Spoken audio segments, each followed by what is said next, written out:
Bom dia a todas e todos. Muito bom dia, Rubenval. Muito bom dia a toda a nossa equipe, todos os nossos seguidores. Muito bom dia a todos os nossos espectadores. A gente tem um tema hoje que a gente vai tratar, que é cultura e arte, promoção cultural e artística. E ninguém melhor do que nossa referência em cultura e arte, do que o nosso companheiro aqui, Rubenval Menezes, que é, sem sombra de dúvida, um ícone na cultura local, em especial aqui de Lauro de Freitas.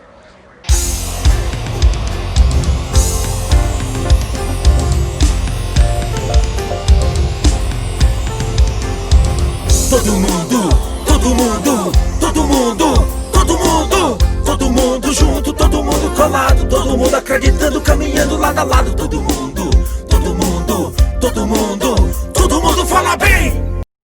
Olá, eu sou Rubenval Menezes, ator, diretor, diretor das companhias Ereuatá de Teatro e do grupo Revolução Teatral, fundador e administrador do Teatro Eliette Teles, aqui no bairro de Tinga. Hoje eu estou aqui atendendo ao convite de Lula Maciel para este bate-papo, falar um pouco sobre a cultura, sobre a Lei Aldir Blanc, temas que têm a ver com a produção cultural, temas que têm a ver com o fomento e a manutenção das expressões artísticas da nossa cidade. Rubenval, qual a importância do debate sobre as políticas culturais e artísticas aqui em Lauro de Freitas de forma especial? Bom, alimentar esse debate, Lula, é importante em todas as esferas, seja ela municipal, estadual, federal, porque as políticas públicas, elas não surgem do nada, elas surgem geralmente da sua base. Então é preciso ter uma conversa mais próxima com a produção cultural, com os fazedores da cultura. É necessário ouvir as necessidades para, a partir daí, se propor políticas públicas que sejam de fato efetivas, que venham a melhorar a produção cultural, ao fazer cultural, a sobrevivência dos artistas, né, no seu fazer, propiciando uma interlocução entre, por exemplo, entre a iniciativa privada e a produção cultural, para que a produção cultural ela não viva o tempo todo à mercê das instituições públicas. Então, essas políticas públicas elas têm que não só ser debatidas e discutidas, mas elas têm que ser implementadas. E para que elas sejam implementadas é importante ouvir o setor da cultura, ouvir os fazedores da cultura, os mestres da cultura popular, para a partir daí haver um incentivo, haver uma produção, uma criação de políticas públicas que de fato cheguem às pessoas. Muito bem. Nós temos um conflito de compreensão e de administração no nosso modelo político, no nosso modelo democrático, onde nós temos uma democracia representativa. E nós sabemos o quanto é importante a participação social. No entanto, nós temos aí algumas travas, porque o nosso modelo não permite. Há gestores que são abertos a conversas, a diálogos com segmentos, outros nem tanto. Diante disso, nós temos aqui em Lauro de Freitas a construção, a criação e implementação do nosso Conselho Municipal de Cultura e também do nosso Fundo Municipal de Cultura. Dentro dessa linha de raciocínio, qual o avanço que você identifica com a implementação do Conselho e com a criação do fundo, uma vez que não se faz política também sem orçamento? Sim, primeiro destacar a importância do Conselho de Cultura, porque a partir da criação do Conselho de Cultura, a cultura da cidade passou a ser vista de uma outra ótica. Passou a ser, antigamente a cultura, os produtores culturais, eles produziam com muita dificuldade e quando eles conseguiam apoio era por conta da boa vontade de algum político ou pela boa vontade de algum empresário que sensibilizava e dava apoio àquela produção. A partir de que passou a existir o Conselho, não só o município passou a considerar a voz da produção cultural, né? As necessidades, ouvir as necessidades, a compreender melhor a cultura, mas isso abriu portas para que a cultura ela passasse a ser considerado como um aspecto importante para a sociedade. O Conselho de Cultura, ele consegue ampliar vários setores da cultura. Lá você tem o pessoal da capoeira, da dança, do teatro, das expressões artísticas, da cultura popular, do hip hop, da culinária. Então você consegue ouvir diversos produtores culturais, diversas linguagens artísticas, de diversas áreas, e isso dá uma amplitude grande no processo de discussões e dá uma complexidade maior ao atendimento a essas necessidades. Porque não é só expressões artísticas, né? Não é só o teatro, a dança e a música que é a cultura, mas todos os outros aspectos que são representados a partir do Conselho. E cada representante do Conselho, de certa forma, ele leva as demandas da sua linguagem. E isso faz com que a sociedade e o governo passe a ver de forma mais ampla também essas linguagens. Aí vem outro aspecto que é fundamental, que é o Fundo de Cultura. O Fundo Municipal de Cultura, ele traz ali 1% da renda do município, que hoje no município pode chegar até 6 milhões de reais por ano. E ele é algo fundamental, porque a partir daí a produção cultural passa a ter recurso. Né? Um fundo que é destinado para aquelas ações, para a cultura, para a produção, para o fomento, para as artes. Isso é fundamental, é como se você saísse do tempo das cavernas para o século XXI. Foi um pulo de gerações de formato de evolução. A relação com a produção cultural foi fundamental. Agora, não adianta você ter um Conselho de Cultura, ter um Fundo de Cultura e esse recurso ser destinado apenas para um setor. Eu acho que hoje a maior demanda da produção cultural no município está voltada para que boa parte desses recursos ainda, infelizmente, são gastos com festejos, com festas, com lavagem daqui, lavagem dali, e o fomento fica um pouco aquém.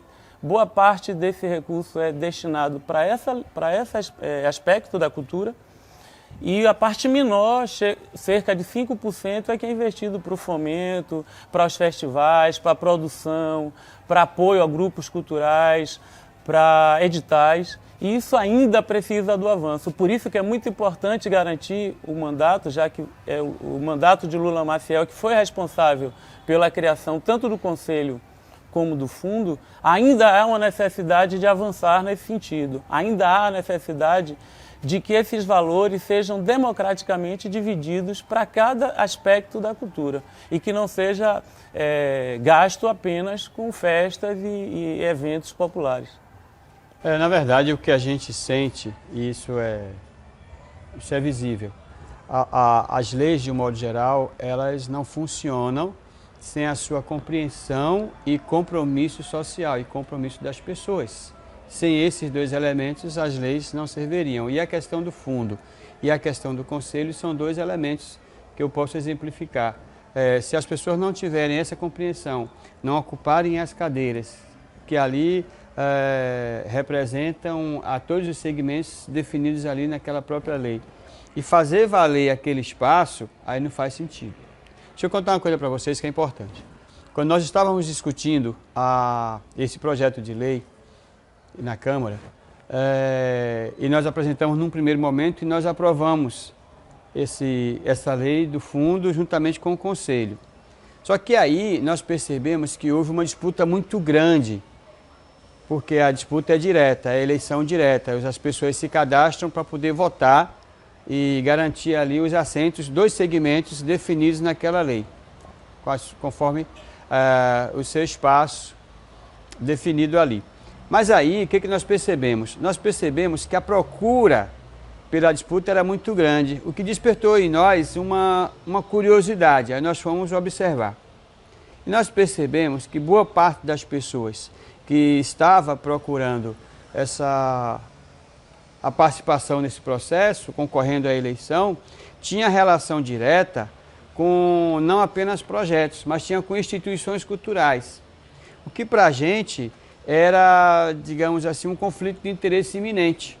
O que nós fizemos? Nós aí no ano seguinte fizemos uma emenda a esta lei para que as pessoas que fizessem parte do conselho e representassem alguma instituição, que essa instituição não teria direito a recursos do fundo. Detalhe, 70% das pessoas deixaram de disputar uma cadeira no conselho, ou seja, havia um interesse iminente que era a participação na decisão.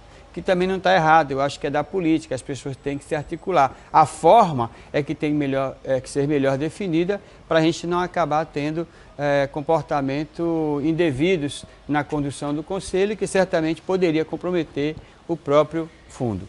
Mas, Rubenval, você é um exemplo para nós desse cara ou dessas pessoas que fazem a cultura a partir da sua militância, que eu acho que é um desafio que nós temos muito grande, porque a cultura, ela acaba existindo com Estado ou sem Estado, com recurso ou sem recurso. Ela pode existir de uma forma maior, de uma forma menor, enfim, de formas diferentes, mas ela acaba existindo. A forma que vocês encontraram aqui em Itinga foi muito bacana, vocês conseguiram manter grupos, vocês conseguiram manter atividades, vocês têm uma presença social, vocês têm um espaço físico, que hoje é o Teatro Eliette Teles, que é uma referência muito forte para mim do ponto de vista da capacidade que a sociedade tem, que os movimentos culturais têm de construir os seus espaços alternativos, as suas, mesmo que sacrificantes, mas sua autossustentação, e vocês são exemplo disso aqui para mim. Há um movimento e uma necessidade, eu entendo, que é a questão da profissionalização dos produtores e das produtoras culturais. Eu tenho uma preocupação em a gente fomentar isso e a gente acabar perdendo o controle disso e a gente tem um problema de identidade cultural, porque você corre o risco de mercantilizar a coisa, né, de você transformar isso aí apenas num elemento de ganhos, e aí quando eu falo de ganhos, é ganhos materiais, ganhos financeiros, e essa essência, essa coisa que a gente faz funcionar a partir, sobretudo, dos nossos sentimentos e emoções, de repente fazer com que a gente tenha um prejuízo cultural, um prejuízo identitário, o que na verdade, depois de passar a régua, a gente pode perceber que não houve esse ganho todo que a gente está imaginando. Como é que você vê isso? Olha, Lula, com respeito a isso, eu tenho algumas considerações a fazer. Bom, com relação à formação da produção cultural, a gente sempre vem cobrando, eu particularmente sempre venho cobrando, né, do poder público um processo de formação em produção cultural, nas diversas linguagens também, para capacitar e cada vez mais a nossa produção, para que a gente saia dos limites da cidade de Lauro de Freitas e vá para o mundo. E a qualificação ela é fundamental para isso. Por conta disso, nós, do movimento cultural, basicamente, aqui o Teatro Eliette Teles, em parceria com a Associação Cultural Tupã e com os diversos grupos da cidade, elaboramos um projeto conhecido como Marco das Artes Cênicas. O Marco das Artes Cênicas, além de ser um festival de mostra, ele também se configura como um espaço de formação desses produtos artísticos, onde os artistas eles passam por oficinas de produção cultural, oficinas de expressões artísticas, avaliação dos seus espetáculos e também um processo de profissionalização, onde cada grupo passa a ter a elaborar o seu currículo, a elaborar o seu portfólio, a se organizar para ter nota fiscal, fazer um contrato de prestação de serviços, para profissionalizar. Agora, a gente não deve romantizar a produção cultural como algo que é feito por troca de aplausos. O produtor cultural, o artístico, ele não vive de aplausos. Ele vive, é um trabalhador como qualquer outro trabalhador de qualquer área, como um educador, ele é como um engenheiro, ele é como um médico. O produto dele de trabalho é a arte. e ele precisa se sustentar, ele precisa trazer recursos e ser remunerado pelaquilo que ele faz. E o ganho, ele é inerente de qualquer profissão, seja ela qual for. Então é importante que o produtor cultural, que o artista, ele seja remunerado e bem remunerado porque ele faz, porque merece. O artista hoje, que para produzir um espetáculo de teatro, ele chega a levar um mês trabalhando, de um mês a um ano, para produzir um único espetáculo. E ali é figurino, é cenário, é iluminação, é texto, são diversos elementos para que aquele produto fique pronto. E depois, quando ele vai apresentar, muitas vezes, eu já recebi convite, inclusive de órgãos públicos, convidando o meu grupo de teatro para fazer uma apresentaçãozinha na abertura de um seminário. Pô, ora bolas, né? A gente leva um ano para poder produzir um espetáculo e depois vai levar um produto para poder, como se a gente estivesse precisando de um espaço para divulgar. Não, o produtor cultural ele precisa ser respeitado nesse sentido, porque o trabalho que ele faz é um trabalho como outro qualquer e, obviamente, tem que ser pensado em estratégias para que cada vez mais esse produtor cultural se profissionalize, para que ele saia dessa condição de amador, de fazer simplesmente pelo aplauso e pare de reclamar porque não tem um apoio devido e passe a tornar um produto de fato, um produto que possa ser vendido, um produto que possa ser consumido, não só aqui em Lauro de Freitas, mas na Bahia e no mundo.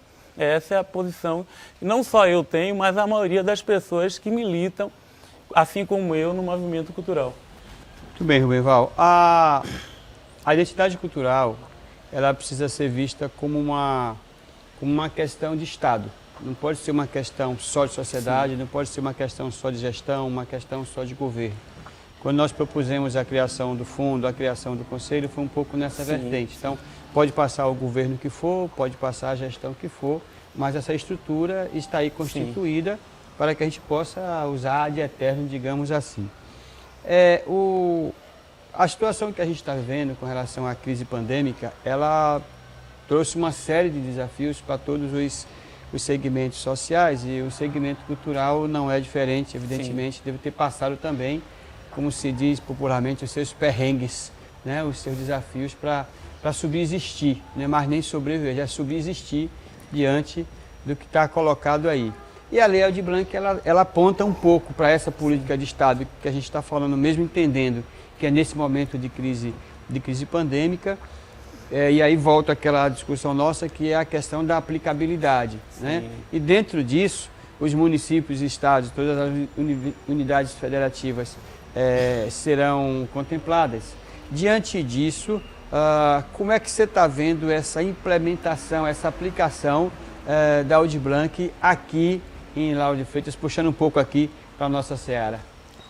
Bom, Lula, com relação à Lei Aldir Blanc, ela foi uma lei elaborada por uma comissão lá do Senado e ela foi muito bem elaborada, apesar dela ter sido implementada pelo governo federal, tanto a questão técnica como a questão jurídica, ela passa, né?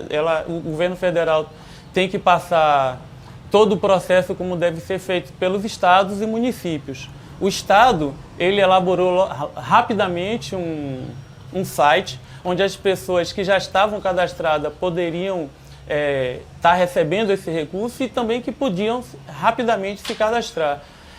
Alguns municípios eu tenho acompanhado também foram sites de cadastro, porque é importante esse cadastro dos grupos culturais, porque a partir daí políticas públicas também podem ser fomentadas a partir de saber quantos somos, o que fazemos e qual a condição de cada grupo, principalmente agora nesse momento de pandemia. A identificação de demandas. Exatamente. E a partir desse cadastro é que um município ou estado, ele pode, a partir dali, pensar em como é que esses recursos podem ser implementados. Pode ser o valor de R$600, como aquele recurso emergencial para o artista individual, ou pode chegar até 10 mil no caso de instituições, como espaços culturais, associações culturais ou coletivos. Pessoas físicas e jurídicas. Exatamente, pessoas físicas e jurídicas, no caso de representações. Perfeito. Pode também ser coletivos, sem ser representação jurídica, mas coletivos. uma pessoa pode estar representando um coletivo de arte, um coletivo de poesia, um coletivo de dança, e também ter a mesma, na Lei Aldir Blanc, ela é considerada também quase equiparada a uma pessoa jurídica. Então, o coletivo, mesmo representado por pessoa física, ele também pode receber esse auxílio. Bom, aqui no município, ainda o cadastro saiu, demorou um pouco mais do que o do Estado, demorou um pouco mais do que o de algumas cidades, mas ele saiu, esse cadastro. Pelo que eu sei, ainda está numa fase de aprovação das regras, né, de como as pessoas vão fazer a prestação de conta, de como elas vão acessar esse recurso, porque é importante saber que esse recurso, ele é um recurso emergencial, mas é um recurso público que está vindo para instituições e para o produtor cultural e que ele tem que ser prestado conta. E para isso tem que ser elaborada uma carta, né, uma carta com seus ritos, de como chegar ao recurso, como utilizar esse recurso e depois esse recurso, né? Exatamente, seus protocolos, né? Os ritos naturais, protocolares, que vão delimitar tanto as obrigações do fazedor cultural como da gestão municipal. Então a gente está nesse impasse aí, a gente não sabe muito bem aqui no município, não sabemos quais vão ser os valores destinados para as instituições, não sabemos os documentos necessários para acessar esse fundo, né, esse auxílio. Não houve uma comunicação ainda? Ainda não houve uma comunicação mais ampliada. Eu acho que todas as pessoas que eu tenho conversado ainda estão cheias de dúvidas. Eu tenho procurado sanar essas dúvidas, mas eu acho que oficialmente está dependendo ainda de uma divulgação mais ampliada das regras, exatamente. Bom, mas Roberval, a gente falou agora há pouco da identidade, a gente falou dos movimentos, sim, a gente falou dos ícones, onde aqui colocamos a sua figura pessoal como uma referência para nós, mas falamos também de um equipamento, né? De um equipamento físico que foi gerado a partir de uma concepção de muito esforço, de muito suor, sim, sim, sobretudo de muito amor, que é o Teatro Eliette Teles. Fala um pouco para nós dessa experiência, da sua influência regionalmente falando, da sua referência, das pessoas que tiveram as suas vidas mudadas, transformadas a partir desse investimento da sua própria vida na cultura, no teatro, nesses movimentos e segmentos. Eu não tenho dúvida que passa um filme na cabeça da gente nessas horas. E eu queria que você falasse um pouco desse filme que passou agora na sua cabeça quando a gente fez aqui esses questionamentos. Olha, Lula, falar do Teatro Eliette Teles para mim é uma alegria muito grande, porque é a realização de um sonho. E para se chegar a esse sonho, vem todo um histórico lá atrás, né? De quando eu comecei a fazer teatro. Eu lembro, lá na década de 80, sou um pouco velho, a gente aqui no bairro de Tinga, a gente tinha um grupo de teatro e a gente tinha uma dificuldade muito grande. A gente pedia algumas escolas para ensaiar nas salas, a gente pedia para algumas comunidades que tinham a igreja católica, porque eu sou oriundo, né, de grupos de jovens, então a gente tinha acesso, né, aos centros comunitários. Também sou, tá? Bacana, pois é. Somos contemporâneos da juventude católica, viu, gente? E a gente tinha um acesso aos centros comunitários, então aquelas salas se constituíam para a gente espaço de produção cultural. Não só as escolas do bairro, mas também com os centros comunitários da Igreja Católica, que sempre foram fundamentais para a produção cultural. Esses festivais, né? Os festivais promovidos pela Igreja Católica, o Festival da Criatividade, isso. A Paixão de Cristo de Tinga, que a partir da Paixão de Cristo de Tinga surgiu, inspirou a Paixão de Cristo do Centro, e agora temos a Paixão de Cristo em Portão e mais uma outra Paixão de Cristo no bairro de Tinga. No bairro de Tinga são 2 Paixões de Cristo, tudo isso fruto desse movimento que surgiu dos tempos áureos aí, dos grupos de juventude da Igreja Católica. Bom, depois disso, dessa experiência... Me permita só, nós tivemos aqui, é importante registrar, e foi uma movimentação, sim, aqui muito muito nossa, mas mais de vocês até que estão aqui na base, que foi a discussão sobre o marco das artes cênicas, o programa Jovens Baianos, pontos de cultura, enfim, a proposta de mudanças na própria lei do conselho, na própria lei do fundo, enfim, isso aqui não para de pensar e não para de agir o tempo todo. Como é que você vê, além dessas ações todas, ou antes dessas ações todas, existe uma coisa que é o pensar. Sim, né? claro. Que é o pensar tudo isso, que é o pensar a cultura como identidade, mas você pensar também que precisa melhorar, sem perder, se assim posso dizer, sem perder o controle daquilo que é essencial, que é a cultura popular, que precisa ser mantida, que precisa ser respeitada, que não pode ser descaracterizada. Né? Eu vejo muito esse desafio, né, em você trabalhar todas as mudanças e transformações necessárias, mas com o cuidado de manter essa essência, porque na verdade é o que sustenta os nossos movimentos, é o que sustenta a nossa identidade e a nossa cultura como um todo. Sim, sim. E foi exatamente dessa forma que a gente começou a ver a importância de ter, né, espaço físico para que a gente possa. Então veio o Ponto de Cultura, como você bem lembrou, que foi uma das primeiras experiências que nós, em parceria, o Grupo Eriotá, em parceria com a Associação Cultural Tupã e o Grupo Revolução Teatral, nós propomos um projeto voltado para a formação do teatro de bonecos. O grupo trabalha há anos com o teatro de bonecos e a gente pensou em apresentar um projeto para o Estado para formar jovens, crianças e montar espetáculos voltados para essa linguagem. E lá foi uma experiência bacana, porque a gente alugou uma sala pequenininha, era um espaço muito pequeno, e no fundo, no quintal, a gente construiu um toldo. Botou um toldo, e embaixo dele a gente fazia as apresentações como em um circo. E nesse espaço, o próprio Ponto de Cultura, ele tinha recursos para a gente fazer atividades culturais durante 3 anos. E ao final do 3º ano, a gente tinha que escrever no próprio projeto como esse projeto iria continuar sobrevivendo sem financiamento público. Isso foi fundamental, foi o divisor de águas, porque além de a gente ter que pensar nisso, sobre isso, a gente teve que elaborar através de um projeto e teve que implementá-lo.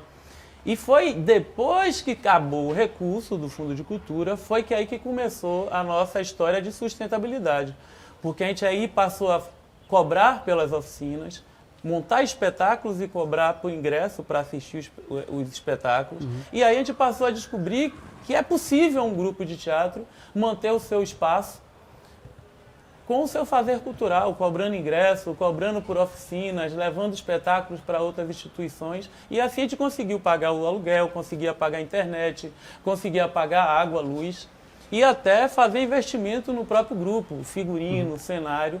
E isso foi dando para mim uma experiência tão importante que aí eu comecei a sonhar. O sonho de ter um teatro é possível. E aí foi que a gente construiu, a partir dessa experiência, né, de gerir um espaço que inicialmente tinha recurso, mas que no desdobramento ele tinha que continuar existindo mesmo sem recurso, foi que nos deu esse know-how de poder conseguir manter um espaço hoje dentro do bairro popular, como é o bairro de Tinga.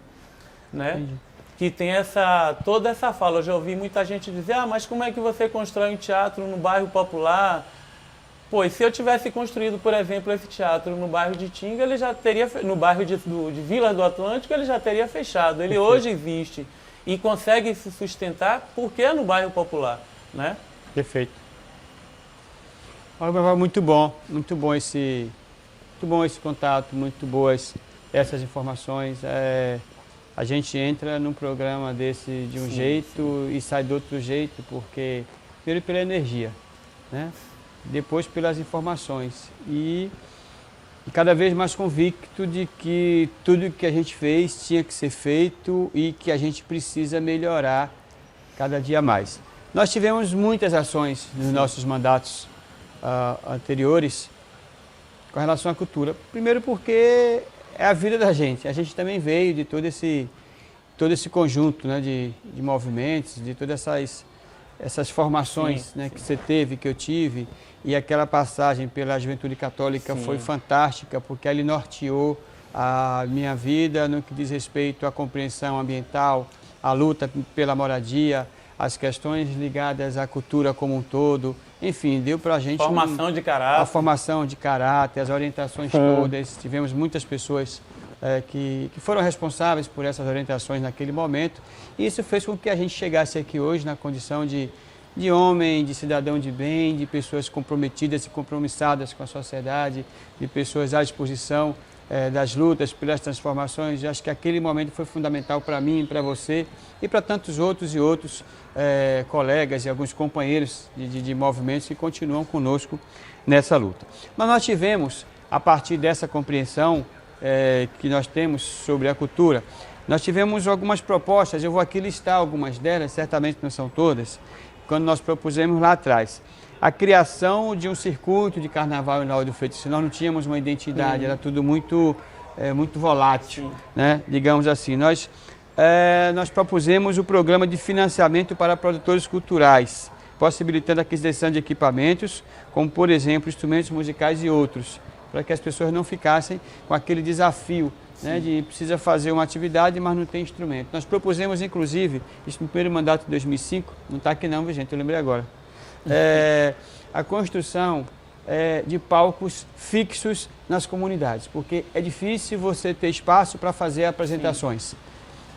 Você precisa de uma estrutura, você não pode, por exemplo, ficar à mercê das gestões com os seus contratos, com as suas produtoras, que não tem estrutura para atender a todos, e você acaba criando conflitos e frustrações no segmento. Então, que houvesse em determinadas comunidades, e aí eleitas, evidentemente, a partir de alguns critérios culturais e populacionais, para que a gente tenha estruturas físicas que as pessoas possam utilizar cotidianamente, mas em especial no final de semana. Isso nós propusemos. Há uma outra coisa que nós fizemos, e isso é importante sobre essa lógica que você está colocando aí, essa ótica, que é a isenção. Né? A isenção. Então você é um ator, você é um produtor, você é um agente cultural, você é uma pessoa que é responsável direta pela manutenção da nossa identidade e do nosso patrimônio cultural. E você paga imposto por isso. Você é que tem que receber por isso. Você ter, por exemplo, o desafio, eu via muito isso, de as pessoas prestarem serviços e você faz um cálculo em cima de um determinado valor e depois você não, mas tem que tirar isso aqui, porque isso aqui é o ISS. E às vezes as pessoas que produzem ou não têm compreensão da alíquota ou agem de forma sabida demais, eu acho que o termo é esse, e aí acaba sempre o produtor cultural sendo sacrificado nesse processo, onde às vezes a gente é acionado para acompanhar uma ou outra situação. Eu acho que essa coisa ela precisa ser mais transparente, ela precisa ser mais aplicável, digamos assim, sobretudo ao produtor da ponta, que é aquele que está ali de fato, que é quem carrega o piano. Nós tivemos outras questões também propostas, foi um projeto de lei, a inclusão das obras de artes em grandes construções. Né? E a gente ter essa coisa local, essa coisa até para reforçar essa coisa identitária que a gente está falando. Nós propusemos aqui, quando nós instituímos o feriado, que é o Dia da Consciência Negra, que nós instituímos e que vigorou durante 8 anos e que o ano passado, de uma forma muito estranha, a Câmara acabou revogando essa lei, foi muito ruim. E sem nenhuma discussão. Não foi ruim para o povo negro, foi ruim para a sociedade de um modo geral, e em especial dos movimentos culturais, cujo a grande responsabilidade de sustentação está sobre seus ombros.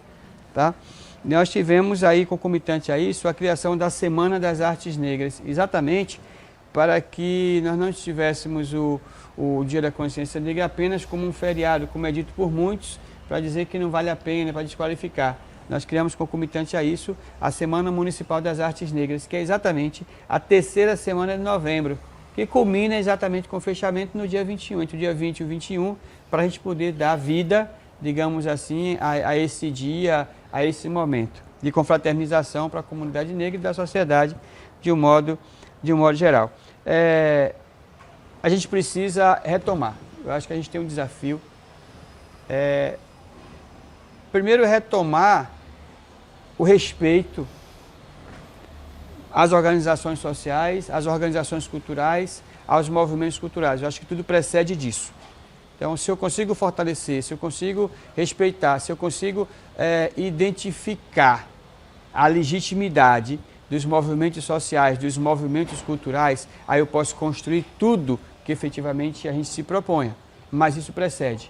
Sim. Isso precede. Eu acho que a primeira retomada nossa dentro do nosso projeto político é a gente retomar o fortalecimento, o respeito, a legitimidade a todos os movimentos sociais, em especial, uma vez que nós estamos tratando dessa temática, que é os movimentos, que são os movimentos culturais na nossa cidade. Primeiro, com um senso, compreender quais são, onde existem, o que fazem, como funcionam, construir uma rede para que essa rede possa definir as nossas políticas públicas, Exatamente. conferir uma conferência, nós temos que ter uma conferência municipal para apontar o norte da política de cultura, seja a reformulação do conselho, seja a reformulação do fundo, onde tem que ter uma maior liberdade, uma maior autonomia para poder definir as aplicações desse recurso com CNPJ próprio, não pode ser apenas um fundo contido no Tesouro Municipal, tem que ter um CNPJ, eu tenho que ter uma gestão, eu tenho que ter uma construção o mais democrática possível, né? Evidentemente com o norte que deve ser dado por uma conferência, o norte que deve ser dado por uma coletividade, proposto evidentemente por todo esse conjunto aqui de atores que nós estamos colocando. Acho que o desafio está dado. Vai aqui o nosso compromisso, né? Vai aqui mais uma vez o reforço da retomada de todas as lutas que nós tivemos, aquilo que nós já atingimos precisamos melhorar, aquilo que não conseguimos precisamos retomar, e é com esse sentimento que a gente encerra aqui esse programa, agradecendo mais uma vez a toda a nossa equipe de produtores, agradecendo a todos os nossos seguidores, todos os nossos espectadores, agradecendo a você, Rubem Val, né, que é uma figura que dispensa qualquer comentário, que eu não tenho dúvida que nós teremos ainda muitos desafios, muitas vitórias e muitas produções culturais aqui em nosso município. Um grande abraço a todas e todos, bora para frente. Todo mundo, todo mundo, todo mundo.